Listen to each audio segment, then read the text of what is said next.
Ay, naku, Eva. Ganyan ba maglilinis yung lalaki? Ba't ang arte-arte naman ang kamay mo? Tingnan mo yung kamay mo. Ang arte-arte ng pagkahawak.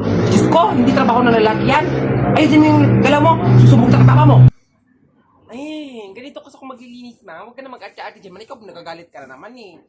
Tingnan mo, ang dami-dami kasing kalat. Dapat, ayoko madumihan yung kamay ko. Diyos ko, magsusubok ka pa kay papa? Huwag ka na magsubok. Malilinis ko naman to lahat. Ay, naku, Eva.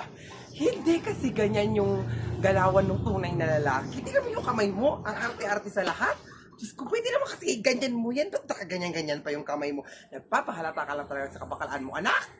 Pagkakita kayo ng papa mo, papagalitan ka dyan. Tingnan mo lang. Ayusin yung kamay mo. Ma, hindi naman kasi magagalit si papa. Kasi linisin ko naman kasi ito lahat. Ikaw lang kasi mabunga nga. Hindi naman ako papagalitan ni papa nun. Sa malinis ko lang ito lahat. Tsaka ma, alam mo naman kasi na bakala ako, ba't ako pipilitin na maglalaki? Diyos ko. Hindi ko nga kaya magbuhat ng mga kahoy dyan. Ganito lang ako palagi. Linis lang ng linis dito. Bunga nga mo naman, ma. O, sige nga. Tingnan natin ngayon kung hindi magagalit yung papa mo. Sige. Hintay ha. Puntahan ko si papa mo. Friend. Si Eva doon. Tingnan mo. Naglilinis doon sa shop. Tingnan mo yung kamay niya. Ang arte-arte. Nagbabakla-bakla na naman. Sige, halika. Samahan mo ako.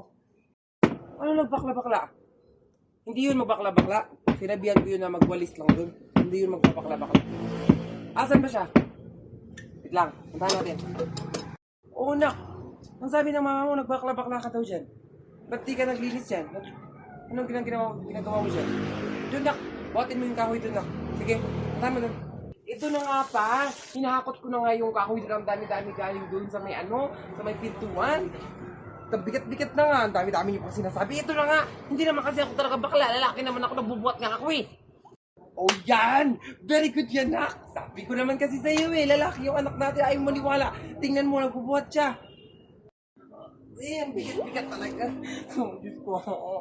Kung alam ko lang, hindi na ako nagbakala-bakala. Pabubuhatin ng pala ako ni Papa. Thank you for watching, guys. Sana nag-enjoy kayo sa akin mga video. Bye-bye!